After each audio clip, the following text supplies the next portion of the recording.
Allahu Akbar, Allahu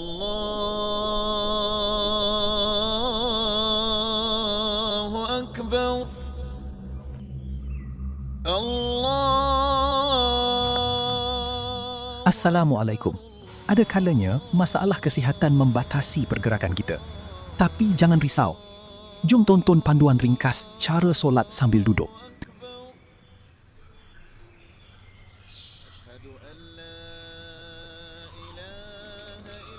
Niat ketika berwuduk.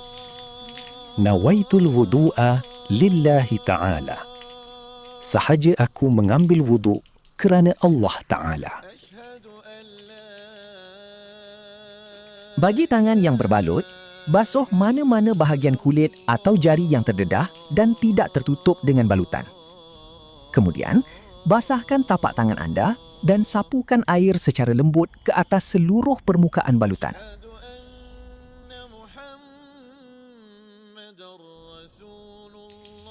Teruskan wuduk seperti biasa mengikut tertib.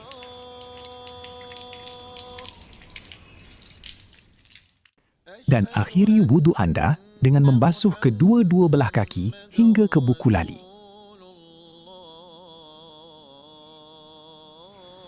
Doa selepas wuduk. Asyhadu an la ilaha illallah wahdahu la syarikalah wa asyhadu anna Muhammadan abduhu wa rasuluh. Allahumma ja'alni minat tawwabin waj'alni minal mutatahhirin waj'alni min ibadikas salihin. Ya Allah, jadikanlah aku daripada golongan orang yang bertaubat. Jadikanlah aku daripada golongan orang yang menyucikan diri. Dan jadikanlah aku daripada golongan hamba-Mu yang soleh.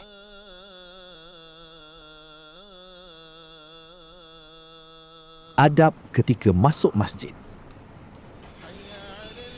Dahulukan kaki kanan dan baca doa masuk masjid. Allahumma iftah li abwaba rahmatika. Ya Allah, bukakanlah untukku pintu-pintu rahmat-Mu. Jika anda masih boleh berdiri, mulakan solat dengan berdiri. Semasa takbir, angkat tangan yang sihat seperti biasa. Semasa berdiri, letakkan tangan yang sihat di atas tangan yang berbalut dan mulakan bacaan Al-Fatihah. Sekiranya tidak mampu atau sakit untuk berdiri lama, perlahan-lahan duduklah di atas kerusi dan teruskan bacaan solat anda seperti biasa. Untuk rukuk dalam keadaan duduk, tundukkan sedikit badan ke hadapan. Tangan yang sihat boleh diletakkan di atas paha atau lutut. Kemudian, tegakkan badan semula untuk iktidal. Bagi sujud pula, tundukkan badan dan kepala anda ke hadapan lebih rendah berbanding posisi rukuk.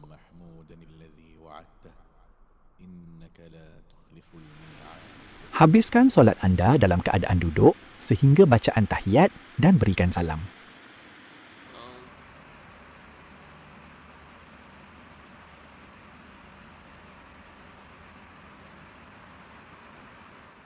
Apabila mahu melangkah keluar dari masjid, pastikan anda mendahulukan kaki kiri. Sambil melangkah keluar, bacalah doa ringkas ini. Allahumma inni as'aluka min fadlik. Ya Allah, aku memohon kepadamu limpah kurniaan-Mu. Alhamdulillah. Semoga perkongsian doa dan panduan ringkas ini dapat memperbaiki kualiti ibadah kita seharian.